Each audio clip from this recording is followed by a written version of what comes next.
பிரியமானவர்களே, இன்றைய மைய கருத்து நலம் தரும் அன்னை மரியாள், சுகம் தரும் அன்னை மரியாள் என்றும் பொருள் கொள்ளலாம், அல்லது நம்மை குணமாக்குகிற அன்னை மரியாள் என்றும் பொருள் கொள்ளலாம். ஒரு வசனத்தோடு இந்த மறையுரையை நான் துவங்க விரும்புகிறேன். திருப்பாடல் 107 20வது வசனம். நாம் அனைவருமே நம் வாழ்க்கையில் மனதிலே பதிய வைத்துக் கொள்ள வேண்டிய ஒரு அற்புதமான இறைவார்த்தை. திருப்பாடல் 107 20வது வசனம்.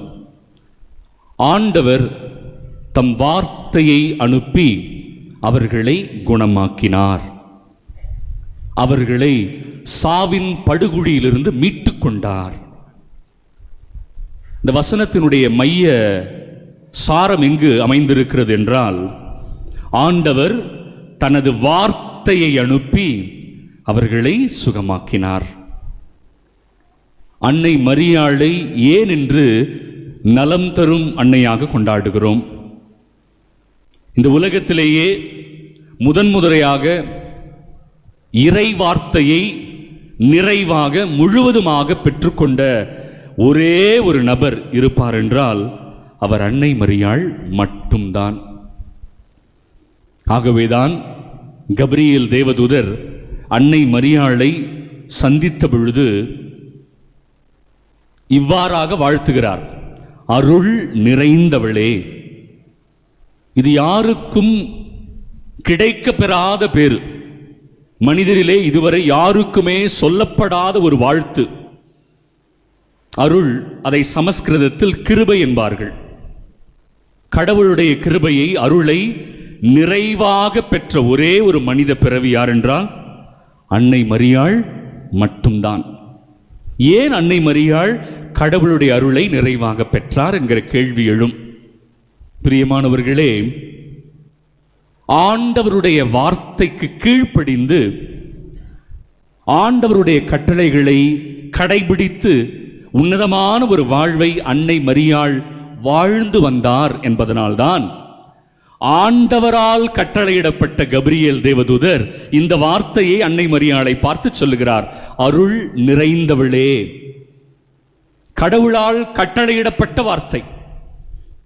அடுத்தது அன்னை மரியாளை அவர் வாழ்த்துகிறார்: மரியே வாழ்க என்று சொல்லுகிறார். இது சாதாரண வார்த்தை அல்ல. அந்த காலத்திலே அரசர்களை, மிகப்பெரிய பதவியில் இருந்தவர்களை மட்டுமே சொல்லி வாழ்த்து சொல்லுகிற ஒரு வார்த்தை. வாழ்க அரசரே வாழ்க என்று சொல்வார்கள்.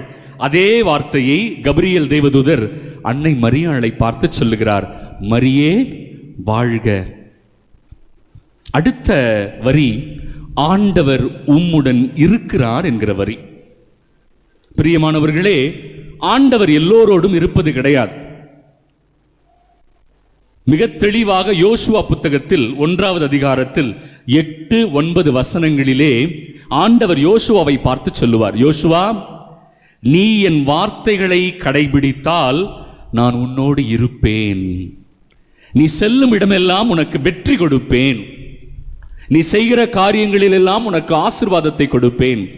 ஆனால் நீ செய்ய வேண்டியது ஒன்றே ஒன்றுதான்: நீ என் வார்த்தைகளை கடைபிடிக்க வேண்டும். ஆகவே இந்த இடத்தில் கபிரியேல் தேவதூதர் அன்னை மரியாளை பார்த்து ஆண்டவர் உம்முடன் இருக்கிறார் என்றால் என்ன பொருள்? அன்னை மரியாள் ஆண்டவருடைய வார்த்தையை நேர்மையாக உன்னதமாக கடைபிடித்து வந்ததால் ஆண்டவர் அவரோடு ஏற்கனவே இருக்கிறார். ஆகவேதான் அவரை பரிசுத்த பாத்திரமாக ஆண்டவர் தேர்ந்தெடுக்கிறார். அன்னை மரியாள் இயேசுவை பெற்றதனால் புனிதம் அடையவில்லை. பிரியமானவர்களே, அன்னை மரியாள் கடவுளுக்கு உகந்த ஒரு வாழ்க்கையை, கடவுளுடைய வார்த்தையை பின்பற்றிய ஒரு வாழ்க்கையை அவர் கடைபிடித்து வந்ததால் இயேசுவையே பெற்றெடுக்கிற பாக்கியத்தை பெற்றார். யார் இயேசு என்கிற அடுத்த கேள்வி இருக்கிறது. பிரியமானவர்களே, யோவான் 1வது அதிகாரம் 1வது வசனம் சொல்கிறது: தொடக்கத்திலே வார்த்தை இருந்தது, அவ்வார்த்தை கடவுளோடு இருந்தது, அந்த வார்த்தை தான் கடவுள். நீங்கள் மனதிலே இதை அசை போட வேண்டும். வார்த்தை தான் கடவுள். யோவான் 1வது அதிகாரம் 14வது வசனம் சொல்கிறது, வார்த்தை மனுவுருவானார், நம்மிடையே குடிகொண்டார். யார் இயேசு என்கிற கேள்விக்கு பதில் கிடைத்து விட்டது. வார்த்தை தான் இயேசு, மனுவுருவாகிய வார்த்தை தான் இயேசு. நான் துவக்கத்திலே ஒரு வசனம் சொன்னேன். ஆண்டவர் தனது வார்த்தையை அனுப்பி தன் பிள்ளைகளை சுகமாக்கினார். இந்த வார்த்தையை முழுவதுமாக நிறைவாக பெற்றுக்கொண்ட ஒரே ஒரு நபர் யாரு? அன்னை மரியாள் மட்டும்தான். இதை நிறைய பிரிவினை சபைகள் புரிந்து கொள்ள இயலாது. பிரியமானவர்களே, இந்த உலகத்திலே இயேசுவை ஏற்றுக்கொண்டு இயேசுவின் மீது நம்பிக்கையை அறிவித்த ஒரு நபர் இருப்பார் என்றால் அவர் அன்னை மரியாள் தான். கிறிஸ்தவர்களுடைய நம்பிக்கை எங்கே துவங்கியது தெரியுமா? அன்னை மரியாளிடம்தான் கிறிஸ்தவர்களுடைய நம்பிக்கை துவங்கியது. அதற்கு முன்பாக இருந்தது யூத நம்பிக்கை. ஏனென்றால் இறை வார்த்தைக்கு அடிபணிந்து உமது வார்த்தையின்படி எனக்கு ஆகட்டும் என்று ஏற்றுக்கொண்ட அந்த அற்புதமான புனிதவதி அன்னை மரியாள் தான். ஆகவேதான் அவர் சென்ற இடங்களிலே அற்புதங்களும் அதிசயங்களும் நடக்கிறது. ஏன் கோடான கோடி மக்கள் உலகமெல்லாம் அன்னை மரியாளை நோக்கி ஓடுகிறார்கள்? என்ன காரணம்? சிலர் கேட்கலாம், அல்லது மற்ற சபைகளில் உள்ளவர்கள் கேட்கலாம், ஃபாதர், ஆண்டவரிடம் நேராக ஜெபித்தால் ஆண்டவர் சுகம் கொடுக்க மாட்டாரா? நான் ஏன் அன்னை மரியாள் வழியாக கேட்க வேண்டும் என்கிற ஒரு குழப்பமான ஒரு கேள்வியை கேட்பார்கள். பலருக்கும் இது நியாயமாக தெரியும், உண்மைதான். ஆண்டவர் நிச்சயமாக நேரடியாக நம்மை சுகமாக்குகிறார், அது என்ற மாற்று கருத்தும் இல்லை. ஆண்டவர் நம்மை ஆசீர்வதிக்கிறார், உண்மைதான். ஆனால் ஆண்டவர் அற்புதங்களை அதிசயங்களை செய்ய ஒரு சிலரை தேர்ந்தெடுத்திருக்கிறார். அதற்கு வசனம் சொல்கிறது. திருத்தூதர் பணி 19வது அதிகாரம் 11வது வசனம் இதை சொல்கிறது. ஆண்டவர் பவுல் வழியாய் பல அதிசயங்களை செய்தார். ஆண்டவர் பவுல் வழியாய் பல அதிசயங்களை செய்தார். இப்ப கேள்வி கேட்கலாம் இல்லையா? ஏன் ஃபாதர், ஆண்டவர் நேரடியாக அதிசயம் செய்ய வேண்டியது தானே என்று கேட்கலாம். ஆண்டவர் நேராகவும் அதிசயங்களை செய்கிறார், தான் தேர்ந்தெடுத்த ஒரு சில பிள்ளைகள் வழியாகவும் ஆண்டவர் அதிசயங்களை செய்கிறார். அந்த அதிசயம் இப்படி போட்டிருக்கு தெரியுமா? பவுல் நடந்து செல்லும் பொழுது அங்கிருந்த மக்கள் தங்களுடைய கைக்குட்டைகள், கர்ச்சிஃப் எடுத்து போய் அதை பவுலின் மீது வைக்கிறார்கள். பவுலை தொட்ட அதே கைக்குட்டை எடுத்து சென்று நோயாளிகள் மீது வைத்ததும் நோயாளிகள் சுகம் பெற்றார்கள். பவுலின் மீது துண்டுகளை போடுகிறார்கள். அவர் மீது போட்ட அதே துண்டை எடுத்து சென்று பேய் பிடித்தவர்கள் மீது போடும் பொழுது பேய் பிடித்தவரிடமிருந்து பேய் ஓடிவிடுகிறது. அதிசயத்தை பாருங்கள். இப்ப கேள்வி கேட்கலாம், எப்படி ஆண்டவர் இந்த அதிசயத்தை செய்கிறார்? ஆண்டவர் 1 கொரிந்தியர் 12வது அதிகாரம் 9வது வசனத்தில் நமக்கு சொல்லுகிறார், பிணி தீக்கும் அருள் கொடையை ஆண்டவர் ஒரு சிலருக்கு கொடுத்திருக்கிறார். எப்படி? பிணி தீர்க்கும், நோய்களிலிருந்து விடுதலை தரும் அருள் கொடைகளை ஆண்டவர் ஒரு சிலருக்கு கொடுத்திருக்கிறார், தான் தேர்ந்தெடுத்த பிள்ளைகளுக்கு கொடுத்திருக்கிறார். என்றால் இந்த உலகத்திலேயே அருளை நிறைவாக பெற்றவர், அந்த அண்ட சராசரத்தை ஆண்டு கொண்டிருக்கிற கடவுளையே தன் கருவில் தாங்கியவர், அதே பிணித்தீர்க்கும் கொடையை பெற்றிருக்கிறார். ஆகவே அவரிடம் வரும் பொழுது ஆண்டவர் அன்னை மரியாள் வழியாக நமக்கு சுகங்களை கொடுக்கிறார்.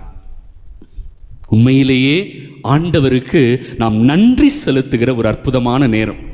காணா ஒரு திருமணம் உங்கள் அனைவருக்கும் தெரியும், அற்புதமான நேரம் இல்லையா?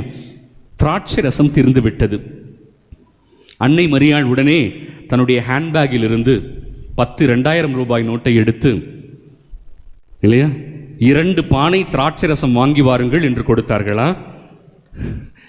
அன்னை மரியாள் உடனடியாக எங்க ஊர் எம்எல்ஏ இவர்தான், இவரிடம் சென்றால் அவர் ஸ்பான்சர் செய்வார் இல்லையா என்று ஊர் தலைவரிடம் போய், தலைவரே திராட்சை ரசம் தீர்ந்து விட்டது, 2 பானை திராட்சை ரசம் ஸ்பான்சர் செய்யுங்கள் என்று கேட்டாரா?